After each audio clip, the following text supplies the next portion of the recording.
I'm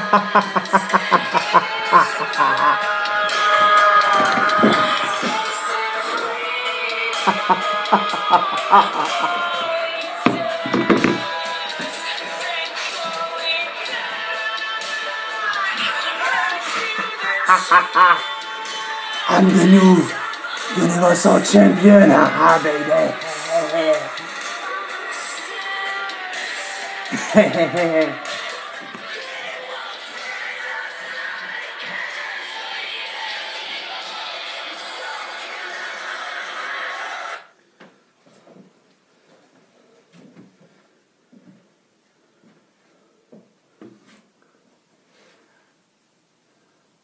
A new era has begun because I am your new champion.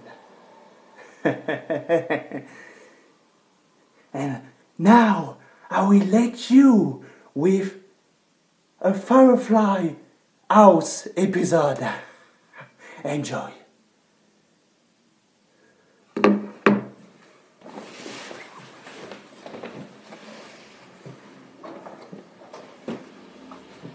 Hi, I'm Bray Wyatt. Welcome to the Firefly Funhouse.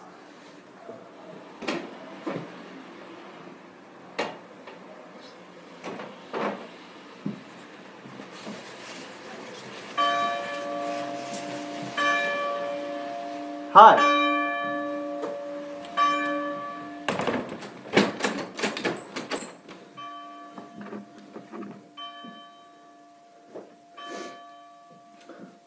For people who don't know, I'm Bray Wyatt.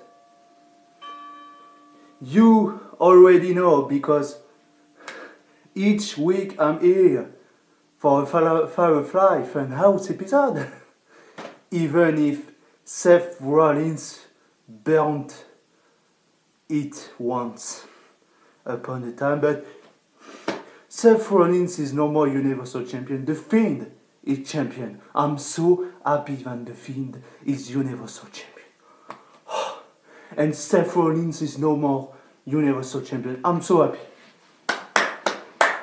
Applaud our Savior. Do like me, people. On your knees and you pray. And do like that. Our King, The Fiend, our new Universal Champion.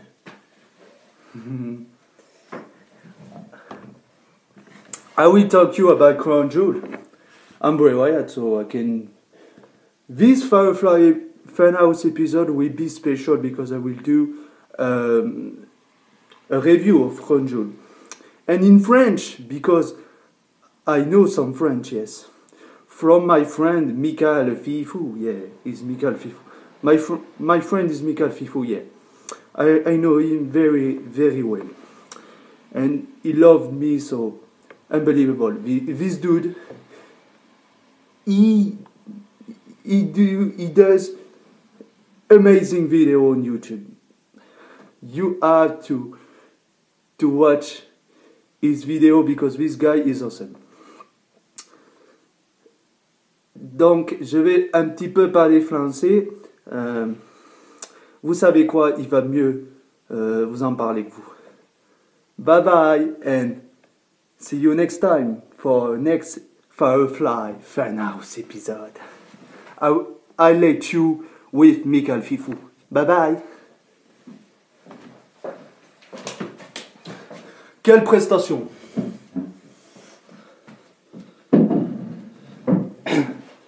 Quelle incroyable prestation de Bray Wyatt. Voilà. On a vu le film au début. Bon. Voilà. Après, il nous a fait un petit épisode. Il parle français, Bray Wyatt. Incroyable. Incroyable. Donc, bonjour à tous et à toutes, c'est Michael Fifou. Donc, bienvenue pour la vidéo de Crown Jewel. J'avais dit qu'après la vidéo, réaction chaude d'ailleurs de la vidéo là. Où Bray Wyatt est champion, ben, juste après que j'aurai des Crown Jewel. J'avais dit que la vidéo sortirait le lendemain, enfin que je la ferai le lendemain, j'ai vraiment pas pu. Donc là je la fais vite fait, mais elle va durer 10 minutes. Là, en gros. vous faire la review vite fait de Crown Jewel, parce que j'ai vraiment rien à dire à part le main event, qu'on va en parler bien sûr. Mais vu que j'en ai un petit peu parlé dans ma vidéo de 1 minute 34 que j'avais fait, que j'étais hyper content, voilà. Donc, je vais vous dire les matchs. Donc ça a commencé dans le kick-off par le 20-man Battle Royale. Le vainqueur aura un match contre AJ Styles pour le titre des États-Unis un peu plus tard. Donc c'était pas terrible, j'ai vite fait regarder. Mais bon, vu que je faisais autre chose à côté, j'ai pas trop suivi. En gros, mais Humberto Carrillo a gagné la Battle Royale. Donc voilà, c'était sûr. Il avait déjà eu une chance contre AJ Styles, donc c'était normal. Il avait fait un super match d'ailleurs à Raw. C'était normal qu'il ait un match là pour le titre. Donc voilà, il a éliminé en dernier Eric Rowan. Voilà. Bon. Ensuite, on a eu dans la carte principale, on a commencé par le Brock Lesnar Cain Velasquez pour le titre Udo. J'étais assez surpris quand même qu'il fasse ça, mais bon. Je me suis dit bon, c'est peut-être pour que les gens, vu qu'ils connaissent Brock Lesnar, les mettre directement dans l'ambiance, sûrement. Mais bon, le match a duré 3 minutes. Non, attends, ils disent le temps. D'ailleurs, la Battle Royale a duré 12 minutes 25. 2 minutes 10, il a duré. En gros, au match, le début de match, voilà, il se cherche un peu, Brock Lesnar et Cain Velasquez. Brock Lesnar met Cain Velasquez dans le coin. T'as Cain Velasquez qui lui fait un coup de genou, il le fout par terre. Et t'as Brock qui le chope avec le Kimura Lock et il abandonne Cain Velasquez. Après le match, il détruit encore Cain Velasquez en lui faisant un F5 sur la chaise, il me semble. Et c'est qui arrive à la rescousse? Rey Mysterio. Voilà, donc il le frappe avec une chaise, voilà, il le défonce. Brock Lesnar sort du ring, voilà. Brock Lesnar qui se fait défoncer par Rey Mysterio alors qu'il a défoncé il y a quelques semaines. Ça, je trouve pas trop ça crédible, même s'il a eu un match contre Cain Velasquez, il a défoncé, il a fait abandonner Velasquez. C'est pas comme s'il s'était fait détruire par Velasquez. Enfin, j'ai pas trop compris, mais bon, c'est pour la rivalité. D'ailleurs, Brock Lesnar à SmackDown, je vais en parler vite fait, a quitté SmackDown, il a dit qu'il a abandonné. Donc la Fox, ils perdent un gros membre, alors après c'est peut-être pour quelques temps. Mais bon, vu que The Fiend a gagné le titre universel, il était drafté à SmackDown, c'était normal qu'il trouve un moyen. Voilà, et on pouvait pas avoir les deux champions à SmackDown. Mais du coup, vu que le Fiend a le titre universel à SmackDown, du coup, vu qu'il est à SmackDown, et le titre universel est rouge, donc c'est la couleur d'Euro, du show d'Euro. Donc ça va faire un peu bizarre, mais bon, peut-être qu'ils vont le remasteriser, il va être bleu, comme le titre féminin d'ailleurs de SmackDown, K. Bailey d'ailleurs, bon, voilà. Vous savez, mais bon, bref, je dis que ça comme ça. Donc ça sera peut-être comme NXT, vous savez, le titre NXT féminin est comme le titre NXT masculin, donc ils feront peut-être pareil, voilà. Donc voilà, ça c'est dit, donc le Brock Lesnar, Cain Velasquez n'a pas duré trop longtemps. Donc du coup, Brock Lesnar va à Raw, il a dit qu'il allait défoncer Rey Mysterio, du coup. Voilà. Donc on a cette rivalité, j'ai vu des rumeurs aussi à ce qui paraît que Cain Velasquez trahirait Rey Mysterio et il ira en rivalité avec Mysterio. Cain Velasquez il ira dans la mid-card, ça va être horrible. Surtout s'ils font ça là, cette rivalité. Ensuite on a eu le 9 Team, je pensais que du coup il y allait avoir une 10e team pour que ce soit rond, il n'y en a même pas eu une autre. 9 Team Tag Team Turmoil, match pour le WWE World Cup, la meilleure équipe au monde. 32 minutes le match. Ça tombe bien parce que moi j'ai regardé le show en live et pendant ce temps-là je mangeais. Oui, c'était tôt, c'était 6h30, mais bon. Je mange tôt un petit peu la semaine parce qu'il y a mon père en fait qui travaille à 7h et voilà, on mange en même temps que lui et lui il mange pas tout seul. Du coup, on mange en même temps que lui, du coup, la semaine. Donc c'est pour ça que je mange assez tôt. Donc du coup, ça tombait bien parce que du coup, j'ai loupé la moitié du match. Donc j'étais content et je ne l'ai pas regardé en replay parce que je m'en foutais. Je m'en foutais complètement. 32 minutes le match. Ensuite, Mansour il bat Cesaro, donc en 12 minutes 45. Voilà, Mansour, le héros en Arabie Saoudite. Il a battu Cesaro en 12 minutes 45. C'était un assez bon match, je l'ai regardé. Ensuite, on a eu le fameux Tyson Fury contre Braun Strowman. Donc, Tyson Fury qui, en fait, à un moment, Braun Strowman va sur le tablier, Fury était sur le ring, il lui met une droite. Strowman, ça assomme 10 secondes, le gars. Il n'arrive pas à revenir à temps et du coup Tyson Fury qui gagne. Voilà, par TKO. Ce match, même si je m'en battais les couilles, je savais vraiment pas qui allait gagner. Je me suis dit Braun Strowman peut-être, mais Tyson Fury est invaincu à la boxe. Peut-être que puisqu'en son premier match, ils vont peut-être le faire gagner, mais bon, ils vont essayer de quand même laisser Strowman fort, je pense. Et c'est ce qu'ils ont fait d'ailleurs. Je sais pas si c'était le bon choix. Mais bon, je suis peut-être pas contre ce résultat. Bon, après, le match était pété, mais au final, sur le coup, je me suis dit c'était n'importe quoi. Mais avec du recul, je sais pas, je me dis peut-être que c'était le bon choix.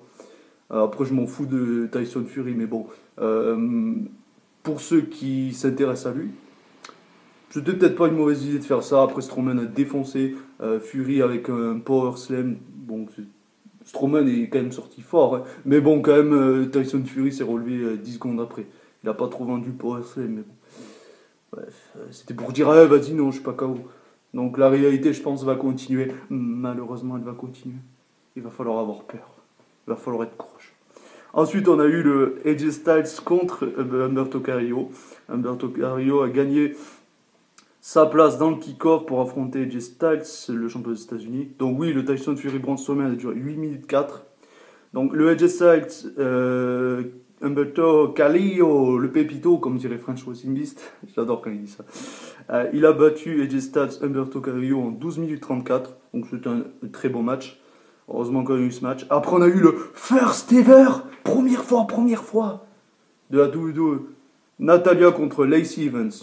Le premier match féminin. Et ils nous mettent un match qu'on a vu 10 fois. Ils auraient pu mettre un Sasha Banks Bailey. Non, pas du coup Bailey. Je sais pas moi, un Sasha Banks. Peut-être pas Charlotte. On l'a vu 10 fois aussi. Mais je sais pas, un Sasha Banks. J'en sais rien moi. Ils auraient trouvé quelqu'un. Voilà. De plus intéressant, Sasha Banks et je sais pas moi. Sasha Banks Naomi, je sais pas si elle est blessée ou pas, bref. Quelqu'un qui s'utilise pas souvent contre Sasha Banks, genre un truc du genre. Ou alors ils auraient fait les deux, Sasha Banks et Bailey, même si elles étaient en ennemis, de toute façon, même s'ils étaient amis, parce que ça n'a pas de sens, les matchs en Arabie Saoudite. Donc ils auraient pu faire ça, au pire. Laquelle des meilleures des copines gagnait, et au pire ils auraient fait un truc, j'en sais rien, n'importe quoi. Mais pas un match qu'on a vu 10 fois, Natalia Lacey Evans. Donc du coup le match a duré 7 minutes 21, et Natalia a fait abandonner Lacey Evans avec le sharpshooter, voilà bref. Après à la fin elles étaient toutes contentes, on voyait des Saoudiennes là, qui étaient hyper contentes du coup, premier match féminin. Mais bon, un match qu'on a vu 10 fois, ils auraient pu en proposer un autre. Ensuite, on a eu le Team Hogan, donc Roman Reigns, Rusev, Ricochet, Ali et Shady G. Maintenant, il appelle comme ça, Chad Gable. Tout ça à cause de Baron Corbin qui lui a dit Shady. Mais du coup, le mec s'en fout, il veut qu'on l'appelle comme ça, du coup. Il dit je suis fier de ce que je suis, bref. Donc voilà, bien sûr, Hulk Hogan accompagné voilà, cette équipe contre la Team Flair. Ric Flair a accompagné sa team, Randy Orton, King Corbin, Shinsuke.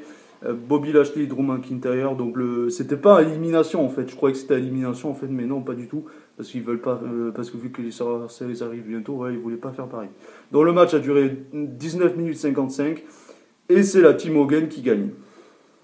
J'aurais préféré la Team Flair, parce que moi je préfère les heels en général, puis voilà, les noms des heels étaient mieux. Ricochet, c'est vrai que j'ai vraiment du mal depuis qu'il le met une ressort, surtout qu'il est habillé en super-héros, le gars. Il dit que sur Twitter qu'il est The Resident super-héros. Et le mec, c'est carrément bien super-héros. Quand j'ai vu ça, je me suis dit, French Wrestling Beast, déjà, il en peut plus de Ricochet. Quand il va voir ça, il va péter un câble. Il a pété un câble, il a fait la review.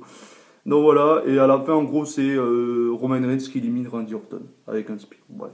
Et d'ailleurs, il s'est relevé d'un RKO, Roman Reigns. Mais bon, c'est super Reigns. Il était magnifique quand même. Le RKO, d'ailleurs, je dois le noter. Et après, on a eu le main event. Le truc qui a sauvé le show pour moi, même si le match n'était pas trop fou, mais à la fin. Donc je vais vous dire à la fin, c'est Seth Rollins qui envoie dans les explosifs. On croit que The Fiend est KO. Seth Rollins va le chercher et il se prend des étincelles. Voilà. Et du coup, le Fiend se relève, c'était magique. Et il lui fait le Monty Micro, il lui fait le Sister Abigail et 1, 2, 3. Je pensais pas qu'ils allaient faire gagner The Fiend, mais ils l'ont fait gagner. J'étais hyper content. Je vais pas en parler plus parce que j'en ai déjà parlé dans la petite vidéo que j'ai fait, voilà. Mais hyper content quand même. Je sais pas qu'est-ce qu'ils vont faire avec le Fiend, mais j'étais hyper content qu'ils lui filent le titre, surtout après l'Innocell. Ils auraient dû le filer à l'Innocell, la fin était pourrie de l'Innocell. Ils se sont bien rattrapés. Et pour moi, ce match et le fait qu'il fasse gagner The Fiend a sauvé le pay-per-view. Voilà. Enfin, le pay-per-view, bref. Pas vraiment un pay-per-view pour moi, voilà. Ça a sauvé Crown Jewel. Voilà pour cette vidéo de Crown Jewel, elle a mis un peu de temps à arriver, voilà. Si vous avez aimé, n'hésitez pas à mettre un pouce bleu, à me le faire savoir dans les commentaires, qu'est-ce que vous avez pensé de Crown Jewel. On se retrouve très bientôt, probablement pour la vidéo pronostic de Survivor Series, je sais pas si je la ferai. Au pire, je ferai la review, voilà. Et à la prochaine les gens, salut.